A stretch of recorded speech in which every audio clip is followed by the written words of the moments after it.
Welcome and thank you for choosing True Grit, the show about what it really takes to rise, rebuild, and stay the course when life hits hard. I'm Kalish Morrow, a coach, storyteller, and believer in the kind of strength you can't fake. Around here, we talk about real people, real stories, and the lessons that shape us, from resilience and mindset to health and healing, because grit isn't about grinding harder, it's about who you become when you don't quit. Let's get into it. Hello and welcome to today's podcast. I am going to be talking about protein, and I'm hoping I can deliver this without it sounding dull and boring. And I think I can at least somewhat accomplish that by not getting too sciencey on everything, which is kind of easy for me because as much as I love reading about it, I do not necessarily retain all of the science. I just I just absorb it. I absorb it. It becomes second nature to me. And then later on, when I have to go explain it to clients and people about why things are important, why protein's important, I just go, it does these things. And I can list out the things that it does, but not necessarily get into the science of it. So I can spare you on that. But yes, today we will be talking about protein and why that is so important to your everything, including your pocketbooks and everything. Do we still say pocketbooks? I think that was something that my grandparents would say all the time, but to our wallets? Is that a little bit more, a little less? Okay. Anyway, so I think a lot of times people, if they think about protein and protein shakes, it gets equated to bodybuilding and maybe workouts and stuff. I think that a lot of people, as much as I'm exposed to it, but I'm in the industry, I have found that a lot of people still haven't understood what even a macro is, macronutrient. So protein is a macronutrient, fat is a macronutrient, and carbohydrates are a macronutrient as well. So some people might have like some familiarity with all that, especially with all the different fad diets that go on and on and on. But they don't always know why protein is good for them other than, oh, it's a carnivore diet or whatever. But let's not go to those extremes. I'm going to talk a little bit about like the diets and the extreme diets, the fad diets, these restrictive diets, and how for some people they are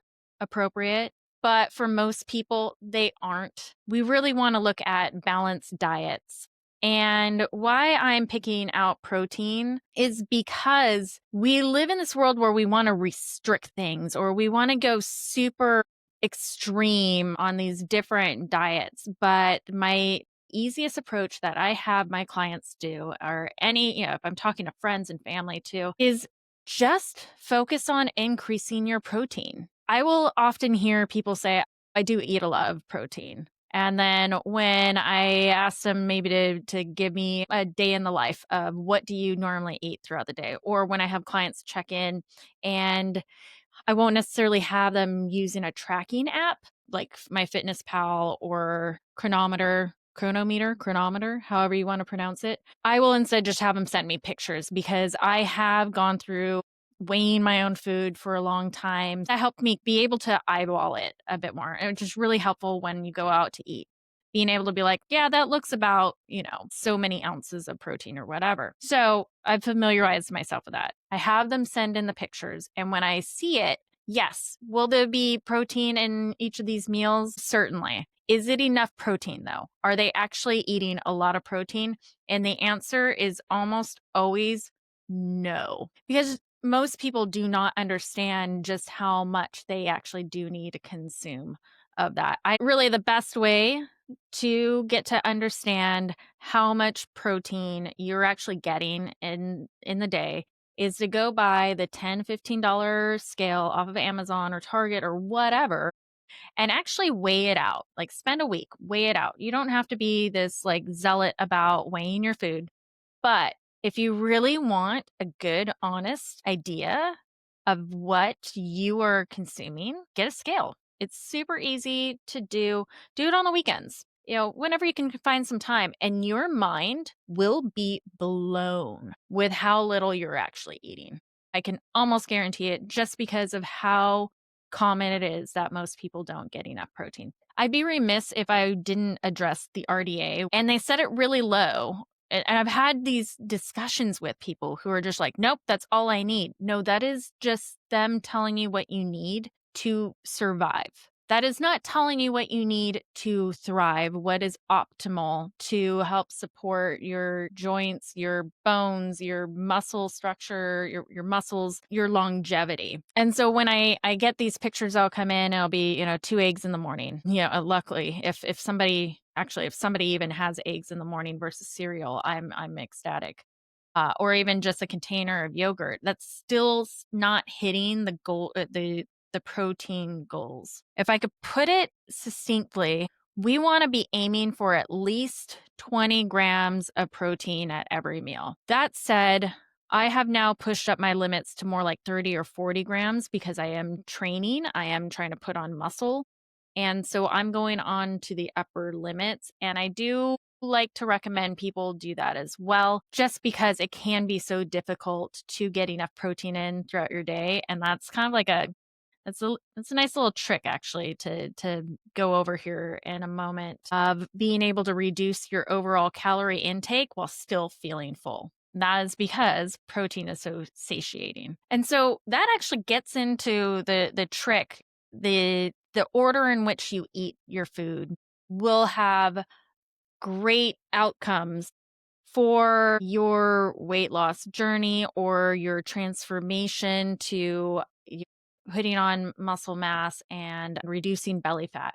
What I tell people though is just prioritize your protein. Eat protein before you have your carbohydrates. If you really want to be structured, you would have your vegetables and your fiber, your vegetables, then your protein, and then you would have your carbohydrates at the end. So say if you got mashed potatoes in your plate, you have mashed potatoes at the end. If you're wanting to have dessert, have it right after the meal too, because you're going to be more full after that. And I know for myself that when I go out to parties and I don't keep chips or any junk food in the house, just special occasions and stuff. It's a treat. And I never want to eliminate that for anybody. In fact, that can be really a negative outcome because once you tell somebody that you can't have it, they usually want it more. So we moderation is key. And so so it'll be a treat. And I have found that when I've gone out to family events or parties or get together with friends, if there is a snack table out there, I immediately go to the meats first. The meats or the cheeses, any of the protein, even like there's almonds or whatever. I will go to those first before I will go and have the chips or any of the other, carbohydrate type snack, because I will find that when I do that, I am less hungry for that, for those carbohydrates. So I am less likely to overeat those things. And so with that, when I start working with people and I start telling them, okay, just prioritize your protein. This is how much protein I want you to start having. They'll get on their protein shakes. They will, we'll start to adjust their breakfast. They will find that they are full and they are having a hard time reaching their protein goals because they are so full. Yet they aren't overeating like they used to. And what will eventually start happening is the weight will start to fall off because of that. Now, this is doing this without going on a carnivore diet, without going on keto, without becoming vegan or any of those other things. It is just a simple hack that you remember to do, and it's increase protein. Now I'm gonna segue a little bit now onto the WHO's restricted diets and why I don't recommend them for most people. There are some outliers that really do need to be on a keto diet or a carnivore type diet or even respond really well to vegan diets as well. But for most people, I don't recommend it. Top reason, it is not for the long term. Most people cannot sustain that for longer than, however many months. Maybe it might be even a couple of years before they start to slip. And then they find that all the weight that they had dropped before starts to come back on because they've never fixed the overall lifestyle that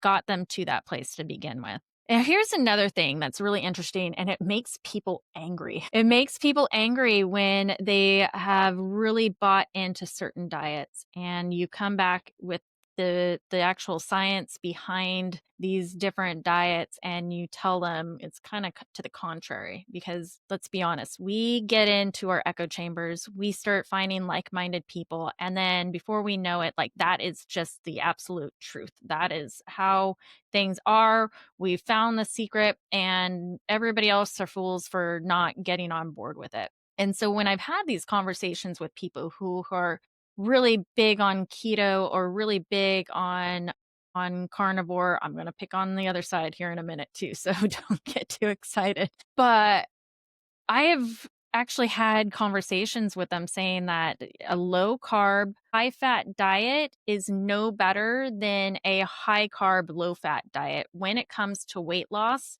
over the year, over a year span. What does happen is the weight does fall off sooner in these studies for somebody who goes on a low carb, high fat diet. So more of like the keto type diet. It falls off faster, but when you look at the long term over 12 months, they become neck and neck. They are equivalent. That said, it is when the calories and the protein are the same for both sides. So both sides are getting the same amount of calories, both are eating the same amount of protein. The only thing is the ratio of carbs and fats are a little different, but over the course of a year, they are exactly the same. So before anybody tells you that keto is the end all be all, or carnivores end all be all, like, no, not necessarily. The end all be all is what you can stick to for the long term that is going to support you in the healthiest lifestyle possible. Now, when we go over to the vegan side, there have been a lot of arguments for vegans and why, and even vegetarian, we'll kind of interchange, we'll make them interchangeable right now. But these more high veggie diets versus somebody who eats meat. The studies have come out that said that you have a better outcome on the vegan vegetarian diets than you do as a meat eater. Here's the thing that they usually like to leave out, and I feel is so disingenuous. And if you're regurgitating this, I really urge you to go and look at the actual studies. But what is happening there is that in a vegetarian or vegan diet, what's the number one food source in those things? Think about it for a second. It's vegetables. They have found that being a meat eater and increasing your vegetable intake as one would being vegan or vegetarian, you will still see massive positive outcomes in your health. So you can have the best of both worlds. You can have the high quality proteins of animal meat, of animal protein, and have all the health benefits that you get from the fiber and the nutrients from vegetables. Now, the argument about what's ethical is a whole other story. And so if somebody's being vegan or vegetarian because of an ethical thing, that's a whole other thing. I'm not going to argue that. What I am going to argue is if one's healthier than the other, and having the balance between the two is really the sweet spot. And to make this really, really simple, look at the Mediterranean diet. Mediterranean diet has been studied so much over the years and has proven time and time again to being one of the healthiest, most sustainable diets that you can do. It's high in vegetables, it's high in complex carbohydrates, healthy fats, olive oil, and with healthy fats, and then nice lean proteins as well. Our bodies absorb more nutrients from animal protein than if we were trying to supplement those sorts of things in. It's how we're designed, and it's really kind of an intriguing thing to look into if you feel like going down that rabbit hole. Now, here's one interesting thing though that I wanted to address. Because I understand that for some people, when you're trying to shop on a budget, when you're going to the grocery store, the thing that can cost the most would be adding in the meats. Those will definitely up your grocery bill. And so I've seen people trying to be frugal and doing more of a plant-based diet because they're being frugal And maybe sometimes too, they have digestive issues, which is a whole other thing too.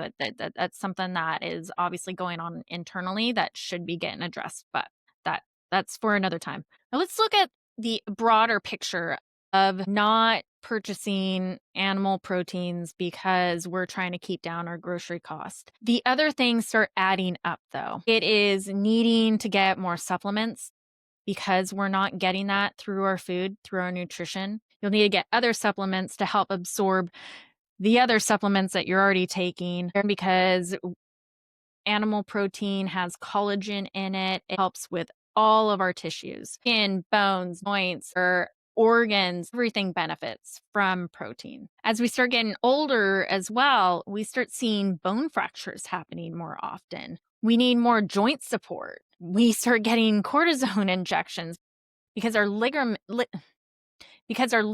are starting to deteriorate. All of these things have a cascading effect that have an overall impact on our wallets. I said wallets this time instead of pocketbooks. So is it really worth it to go ahead and skimp on your steaks and your chicken and your other proteins to try to keep your grocery bill down lower when it's going to come at a cost of your health is really what I'm getting at. So that was a really quick overview of why I advocate so much on people getting enough protein into their diets, increasing the protein, becoming more aware of how much you actually are eating versus how much you think that you're eating, and all the other things that come with it too. The reducing your calories, reducing the impact of having all these extra processed carbs because you eat the protein first, preserving your joints, skin, your organ tissue. All of these things are so important,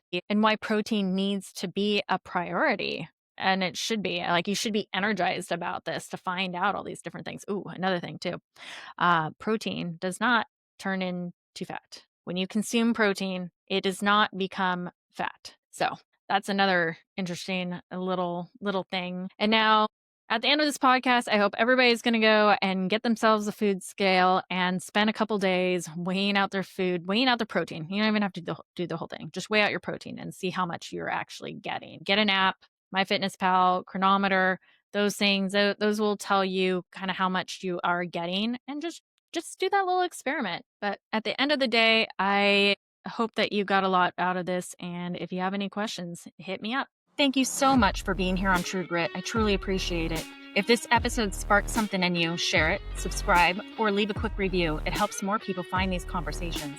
For more ways to connect, head to true-grit.fitness or come say hi on Instagram at true.grit_bold.wellness. I'll see you next time with more stories, lessons, and a little bit of grit.